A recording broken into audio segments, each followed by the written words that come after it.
En otros temas, primera noche entre rejas del M47, presunto autor intelectual del asesinato de los 5 integrantes del grupo fugitivo. Ya hay detenidos en el caso del asesinato de 5 de los integrantes del grupo fugitivo, un grupo de música regional en Tamaulipas. Última hora. Omar Arfuch, secretario de Seguridad Ciudadana de la Ciudad de México, acaba de hacer pública la confesión más escalofriante que hayas escuchado jamás. Después de horas de interrogatorio, Santos, alias el M47, finalmente se quebró y reveló la verdadera razón por la cual asesinaron a los 5 miembros del grupo fugitivo. Y créeme cuando te digo que la verdad es mucho más retorcida de lo que cualquiera imaginaba. Porque, resulta que no fue solo por cantar el dueño del palenque. Esa fue apenas la gota que derramó el vaso. La verdadera razón por la que estos 5 jóvenes músicos perdieron la vida te va a dejar sin palabras. Estaban siendo utilizados como mensajeros inconscientes del CJNG. Y cuando el M47 se dio cuenta, ya era demasiado tarde para todos. Pero antes de contarte la confesión completa, necesitas conocer quiénes eran realmente estos 5 jóvenes que pagaron con su vida por un juego del que ni siquiera sabían que formaban parte.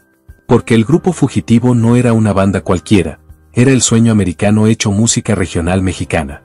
5 muchachos de barrio que habían conseguido algo que muy pocos logran en Reynosa: mantenerse al margen en una ciudad donde la música y el crimen organizado van de la mano. Francisco Xavier Vázquez Osorio, de 20 años, era el acordeonista del grupo. Hijo de un mecánico y una costurera, aprendió a tocar viendo videos en YouTube, ya que su familia no podía costearle clases. José Francisco Morales Martínez, de 23, era el bajosexto y compositor. Trabajaba de día en una maquiladora y ensayaba de noche, soñando con que algún día sus canciones sonarían en las estaciones de radio de Texas. Nemesio Antonio Durán Rodríguez, de 40 años, era el veterano del grupo. El baterista había visto nacer y desaparecer a docenas de bandas en Reynosa. Tenía 3 hijos y una esposa que le suplicaba que abandonara la música y se enfocara únicamente en su trabajo de albañil. La música no da dinero, le decía su mujer. Pero Nemesio tenía fe en que Fugitivo sería diferente. Víctor Manuel Garza Cervantes, de 21 años, era la voz principal. Su hermana Daisy siempre decía que tenía la voz más bonita de todo Tamaulipas y que algún día la gente lo reconocería. Víctor trabajaba en una gasolinera de día y cantaba por las noches, ahorrando cada peso para comprar mejores instrumentos.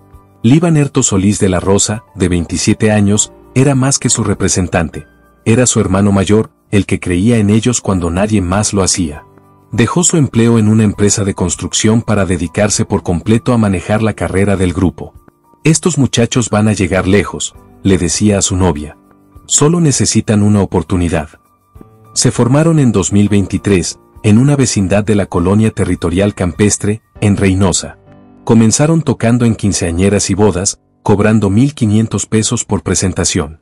Su repertorio era variado, covers de Marco Antonio Solís, Alejandro Sanz, pero también corridos populares como Por Clave el Fresa y Los Dos de Reynosa, de Luis R. Condíquez. Lo que los hacía especiales era su autenticidad. En una ciudad donde muchos grupos tenían vínculos turbios o trabajaban exclusivamente para un cártel específico, Fugitivo se mantenía neutral. Tocaban lo que el público pedía. No tenían aliados, ni enemigos, ni agenda política. Solo querían hacer música. Esa neutralidad los convirtió en favoritos para fiestas familiares y eventos corporativos. Eran una apuesta segura, pues no llevaban narcomensajes ni ofendían a nadie, o al menos, eso creían todos hasta la noche del 25 de mayo. Según la confesión recién revelada por Arfuch, el M47 llevaba semanas espiando al grupo Fugitivo. No por su fama, sino porque alguien les estaba pagando para que incluyeran canciones específicas en su repertorio. Temas que, al parecer, contenían mensajes cifrados para operadores del CJNG en territorio controlado por los metros. ¿Te imaginas la paranoia? Estos 5 músicos pensaban que finalmente habían conseguido un patrocinador generoso que les pagaba extra por tocar ciertos corridos. Lo que no sabían era que cada canción que interpretaban formaba parte de un sistema de comunicación entre células criminales. Y el M47, como jefe operativo de los metros en esa zona, tenía órdenes precisas de César Morfín, alias El Primito, eliminar cualquier canal de comunicación del CJNG en su territorio. El contacto había aparecido en sus vidas 3 meses antes. Se hacía llamar el ingeniero y decía representar a varios empresarios de la región interesados en patrocinar música regional. Les ofreció 5,000 pesos adicionales por presentación si incluían ciertas canciones. Para el grupo fugitivo, que apenas sobrevivía, fue un regalo caído del cielo.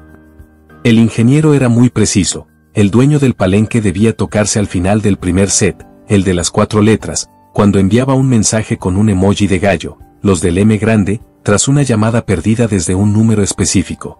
Para los músicos, eran excentricidades de un patrocinador millonario.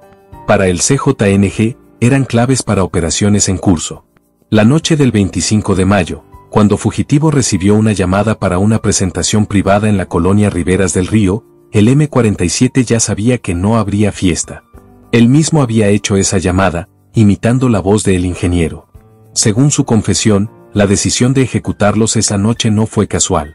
Interceptaron comunicaciones que confirmaban que al día siguiente los músicos recibirían instrucciones para una presentación especial, transmitida en vivo por redes sociales, en la que el dueño del palenque serviría como señal para activar una operación masiva del CJNG en territorio de los metros. El M47 no podía permitirlo. Francisco Xavier, José Francisco, Nemesio, Víctor y Libanerto subieron a esa camioneta GMC negra a las 10 de la noche, creyendo que iban rumbo al evento que cambiaría sus vidas. Llevaban sus mejores prendas, sus instrumentos afinados y la esperanza de que esa noche fuera su consagración. Y no se equivocaban, esa noche todo cambió, pero no como ellos lo imaginaban. Arfuch reveló que el M47 describió con detalles escalofriantes cómo interceptaron la camioneta. No fue violento al principio, confesó el sicario. Les dijimos que había un cambio de último momento en la dirección de la fiesta. No sospecharon nada, ya que eso había pasado antes. El ingeniero solía cambiar ubicaciones por motivos de seguridad. Los condujeron a un terreno baldío en la colonia Aquiles Cerdán, donde el M47 les hizo la pregunta que sellaría su destino. ¿Quién les paga por tocar las canciones del Mencho? Según su confesión, los músicos se quedaron paralizados. No entendían a qué se refería. Para ellos, el dueño del palenque y otros corridos similares eran solo canciones populares que la gente pedía. Pero cuando el M47 les mostró fotos recibiendo sobres de dinero de un hombre, que más tarde identificaron como operador del CJNG, la verdad los golpeó como un balde de agua helada. Habían estado colaborando con el enemigo sin saberlo, y ahora estaban pagando el precio de su ingenuidad. Y aquí viene el detalle que me va a destrozar el alma para siempre. Cuando Víctor Manuel se dio cuenta de que iban a morir, no rogó por su vida, le suplicó al M47 que le permitiera hacer una llamada a su hermana Daisy para decirle que la amaba. No quiero que piense que la abandoné, le dijo, con lágrimas en los ojos. Mañana es mi cumpleaños y le prometí que lo íbamos a celebrar juntos. Lo que más impactó a Arfuch durante el interrogatorio fue la forma en que el M47 relató la reacción de los músicos. El más joven se echó a llorar, confesó el sicario. Decía que ellos solo querían hacer música, que no sabían nada de guerras entre cárteles, pero ya era demasiado tarde. Las órdenes del primito habían sido claras, no podía quedar ningún testigo de la operación de comunicación del CJNG. Pero antes de ejecutarlos, el M47 les hizo una demostración que los dejó paralizados. Puso el dueño del palenque en el estéreo de su camioneta y les explicó, línea por línea, el verdadero significado de cada verso. Soy el dueño del palenque no hablaba de gallos, sino del dominio territorial. 4 letras van al frente era una declaración de guerra directa contra los metros. Soy del mero Michoacán establecía la jerarquía dentro del CJNG. Cuando ustedes cantan esta canción en territorio de los metros, les explicó el M47, le están diciendo a todo el mundo que aquí manda el Mencho. Están marcando territorio para el CJNG. Están firmando la sentencia de muerte de cualquier metro que esté en el público. La confesión reveló que el primito llevaba al menos 6 meses utilizando músicos locales como emisarios involuntarios. El sistema era diabólicamente sencillo. Sus operadores se acercaban a grupos emergentes ofreciéndoles dinero extra por incluir ciertas canciones en sus repertorios. Los músicos, desesperados por ingresos, aceptaban sin cuestionamientos. Nemesio, el baterista de 40 años, intentó negociar con el M47. Le ofreció devolver todo el dinero que habían recibido del supuesto patrocinador, el ingeniero. Le prometió que jamás volverían a tocar corridos, y le rogó que dejara ir a los más jóvenes. Yo soy el responsable, le dijo. Si alguien tiene que pagar, que sea yo solo. Pero el M47 tenía instrucciones precisas del primito, no podía haber testigos ni sobrevivientes. La red de comunicación del CJNG debía ser erradicada completamente, incluyendo a todos los involucrados, aún sin saberlo. El operativo para capturar al M47 fue una obra maestra de investigación criminal. Harfuch llevaba semanas siguiéndole la pista, analizando patrones de comunicación, movimientos financieros y declaraciones de testigos protegidos. La investigación nos condujo a un fraccionamiento a las afueras de Reynosa, donde el M47 se ocultaba en una casa de seguridad. La madrugada del 2 de junio, elementos de la Sedena, la Marina, la Guardia Nacional y la Fiscalía General de la República rodearon el inmueble. El enfrentamiento duró 40 minutos. El M47 resistió hasta el final, pero al verse rodeado y con sus escoltas abatidos, decidió entregarse. «Prefiero hablar con ustedes que terminar como los músicos», fueron sus primeras palabras al ser arrestado. Una confesión que revelaría la magnitud total de la operación criminal que había costado la vida del grupo fugitivo. Durante el interrogatorio, el M47 reveló algo que expuso la complejidad política detrás del crimen. El primito no solo eliminaba operaciones del CJNG para proteger el territorio de los metros, en realidad, estaba preparando su propia traición. Acumulaba favores y actos de lealtad que luego usaría como moneda de cambio para pasarse al bando enemigo. César Morfín, alias El Primito, llevaba meses jugando a dos bandas. Oficialmente seguía siendo el líder de los metros, pero secretamente ya había iniciado negociaciones con el CJNG. El asesinato del grupo fugitivo no fue solo un acto de protección territorial, fue una muestra de lealtad para ganarse la confianza del cártel Jalisco. El Primito me dijo que necesitábamos un golpe contundente, confesó el M47. Algo que demostrara que no tolerábamos la presencia del CJNG en nuestro territorio, pero después supe que ya estaba en pláticas con el Mencho. Usó la sangre de esos músicos para comprar su entrada al CJNG. La guerra interna en el cártel del Golfo había alcanzado un punto crítico. Los metros, liderados por el Primito, estaban en conflicto abierto con los Escorpiones, otra facción del mismo cártel. Cada grupo buscaba consolidar su supremacía territorial, y el control de Reynosa se había convertido en el premio mayor de esa lucha intestina. El asesinato del grupo fugitivo cumplió varios objetivos para el Primito. Por un lado, eliminó una red de comunicación del CJNG que amenazaba su dominio. Por otro, envió un mensaje claro a los Escorpiones: él tenía el poder y la voluntad de eliminar cualquier amenaza en su territorio. Pero la confesión del M47 reveló una dimensión aún más macabra. Los 5 músicos no fueron las únicas víctimas. En los 6 meses anteriores, al menos otros 8 músicos independientes habían sido asesinados por motivos similares. El grupo fugitivo fue simplemente el golpe más mediático, el mensaje más brutal. El Primito quería que fuera público, confesó el M47. Quería que los demás músicos supieran lo que pasaba si aceptabas dinero del CJNG, incluso sin saberlo. Quería que las familias lloraran frente a las cámaras, que los medios hablaran del caso, que todo Reynosa supiera que él controlaba incluso la música que se podía tocar. La confesión también reveló la ubicación de al menos 3 casas de seguridad donde el Primito almacenaba evidencia de estas operaciones, grabaciones de presentaciones, fotos de músicos recibiendo dinero, listas de canciones utilizadas como códigos, un archivo completo de cómo el CJNG había transformado la música en arma de guerra. Pero aquí viene lo más nauseabundo: las autoridades locales de Reynosa sabían lo que estaba ocurriendo. Tenían reportes de músicos desaparecidos, denuncias de familiares, evidencia de criminales utilizando la música como camuflaje, y no hicieron nada. ¿Por qué? Porque varios funcionarios de la policía municipal estaban en la nómina del Primito. Recibían pagos mensuales por ignorar ciertas actividades. El asesinato del grupo fugitivo no fue solo un crimen del narco, fue un crimen facilitado por autoridades corruptas que pudieron haberlo evitado. La confesión del M47 incluyó nombres concretos de policías, funcionarios municipales e incluso un juez local que recibían sobornos de los metros. Harfuch confirmó que ya existen órdenes de aprehensión contra al menos 12 servidores públicos que colaboraron con estas redes criminales.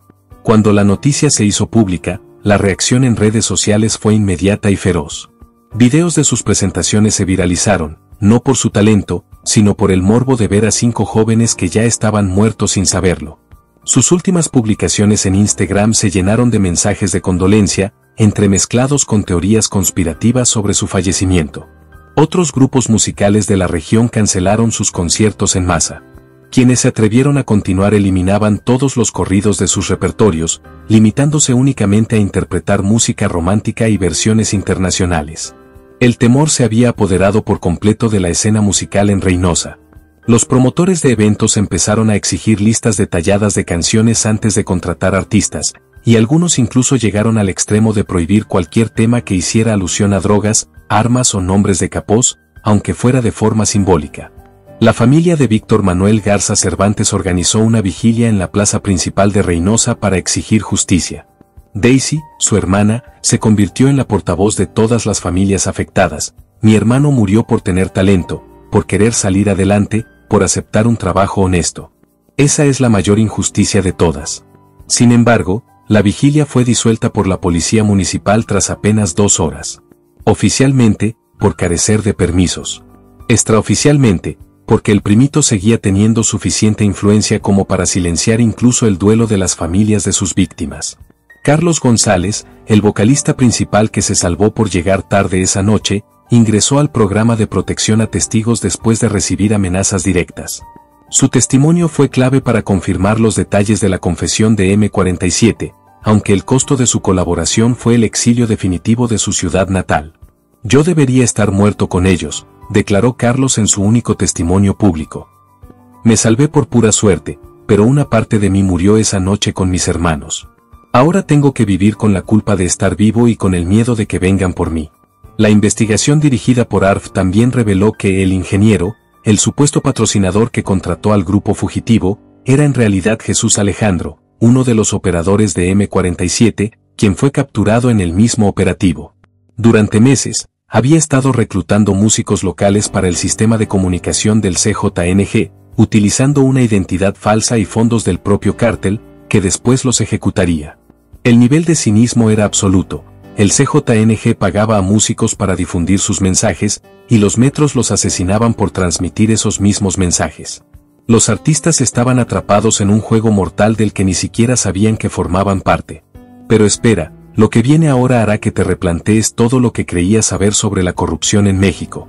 La confesión de M47 también reveló que había un infiltrado dentro de la Fiscalía de Tamaulipas, quien le pasaba información directamente al primito. Cada vez que una familia reportaba la desaparición de un músico, este infiltrado se aseguraba de desviar la investigación.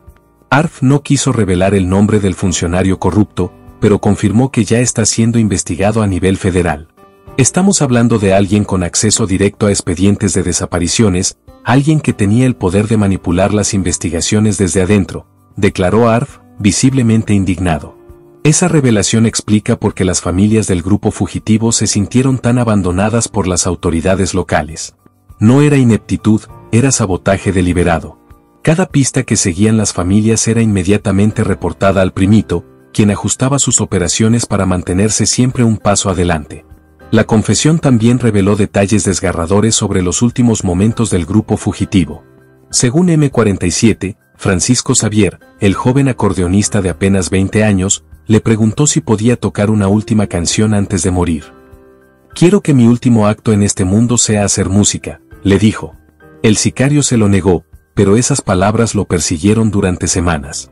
José Francisco, el compositor del grupo, intentó escribir una confesión completa en su celular, detallando todo lo que sabía sobre el ingeniero y los pagos que habían recibido. Pensaba que, si colaboraba por completo, tal vez lograrían salvar al menos a los más jóvenes. Pero para entonces, M47 ya había recibido instrucciones firmes, no podía haber testigos, bajo ninguna circunstancia. La parte más devastadora de la confesión fue cuando M47 relató cómo Liván, el representante del grupo, se ofreció a morir primero para que los demás no tuvieran que presenciar más muertes. «Que sea rápido para ellos», le suplicó. «Son apenas unos muchachos que nunca le hicieron daño a nadie». Pero el primito había sido explícito, la ejecución debía ser lenta, debía ser dolorosa y debía servir como advertencia. No bastaba con asesinarlos. Tenían que sufrir para que el mensaje fuera claro.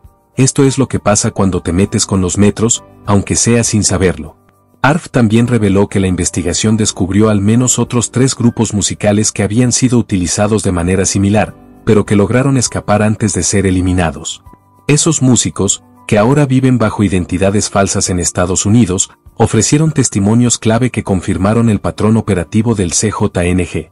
Uno de esos testigos protegidos, identificado solo como testigo A, declaró que el ingeniero les ofreció un contrato millonario para una gira por Texas, con la única condición de incluir ciertos corridos en cada presentación.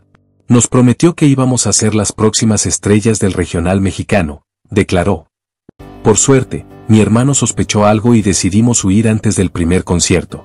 La red de comunicación que el CJNG había establecido usando músicos era mucho más amplia de lo que cualquiera imaginaba. Según los testimonios recopilados por Arfuch, operaba en al menos 8 estados del país, utilizando decenas de agrupaciones como emisarios involuntarios. El sistema era tan complejo que incluía códigos específicos para diferentes tipos de operaciones. El dueño del palenque significaba que una ruta estaba libre para el tráfico de droga. El de las 4 letras indicaba que había autoridades disponibles para ser sobornadas. Los del M grande señalaban zonas donde se podían ejecutar asesinatos sin interferencia policial. Los músicos recibían listas de reproducción específicas vía WhatsApp, con horarios exactos para tocar cada tema. Pensaban que eran instrucciones artísticas de un productor millonario. En realidad, eran órdenes tácticas de una de las organizaciones criminales más peligrosas del país. La confesión de M47 también reveló que el primito había estado documentando minuciosamente todas esas operaciones. No lo hacía para proteger a los metros, sino para entregarlas al CJNG como dote de bienvenida cuando concretara su traición. El asesinato del grupo fugitivo fue su regalo final antes de consumar su cambio de lealtad. El primito me dijo que necesitaba un acto final que demostrara su compromiso con la nueva alianza, cerró M47. Confesó el M47. Asesinar a 5 músicos inocentes fue su manera de romper definitivamente con los metros. Después de eso, ya no habría marcha atrás. Pero aquí es donde entra realmente el arte, la sangre. La confesión reveló que el primito ya tenía identificado a su siguiente objetivo, un conjunto de mariachis de Guadalajara que, sin saberlo, había estado transmitiendo mensajes del cártel de Sinaloa en territorio del CJNG. Si el M47 no hubiera sido arrestado, estos mariachis habrían corrido la misma suerte que el grupo fugitivo. ARF confirmó que las autoridades de Jalisco ya habían sido alertadas y que el grupo de mariachis fue puesto bajo protección inmediata. No vamos a permitir que se repita otra tragedia como la del grupo fugitivo, declaró con determinación. Cada músico que esté siendo utilizado sin saberlo será localizado y resguardado. La investigación también descubrió algo que explica por qué el primito se había vuelto tan paranoico en los últimos meses. Según la confesión del M47, los Escorpiones, una facción rival dentro del cártel del Golfo, habían comenzado a sospechar de su traición. Enviaron espías para vigilar sus movimientos y lograron interceptar comunicaciones comprometedores. El asesinato del grupo fugitivo no fue solo un mensaje para el CJNG o para los músicos de la región. Fue también una demostración de poder dirigida específicamente a los Escorpiones, una forma de decirles yo sigo mandando en este territorio, y cualquiera que me desafíe terminará como estos músicos. La confesión reveló que el primito planeaba utilizar las grabaciones del asesinato como moneda de cambio en sus negociaciones con el CJNG. Quería demostrar su crueldad, su disposición a eliminar cualquier amenaza y su valor como futuro aliado. Los 5 músicos murieron para convertirse en el currículum sangriento de un traidor, confesó el M47. El primito me ordenó grabar todo. Quería pruebas de que había desmantelado personalmente una operación del CJNG en territorio de los metros. Esa grabación iba a ser su carta de presentación cuando se reuniera con el Mencho. ARF confirmó que esas grabaciones fueron encontradas durante los cateos y actualmente forman parte del expediente criminal. Es material extremadamente perturbador, advirtió. Muestra el grado de brutalidad que pueden alcanzar estos criminales, y también la frialdad con la que planifican cada uno de sus delitos. La confesión también reveló que el primito había estado extorsionando a otros grupos musicales de la región, no por dinero, sino por información. Les ofrecía protección a cambio de que le reportaran cualquier contacto sospechoso que intentara contratarlos. Era su forma de controlar y vigilar cualquier intento del CJNG de establecer nuevas líneas de comunicación. Docenas de músicos habían estado pagando cuotas mensuales a El Primito sin comprender realmente el motivo.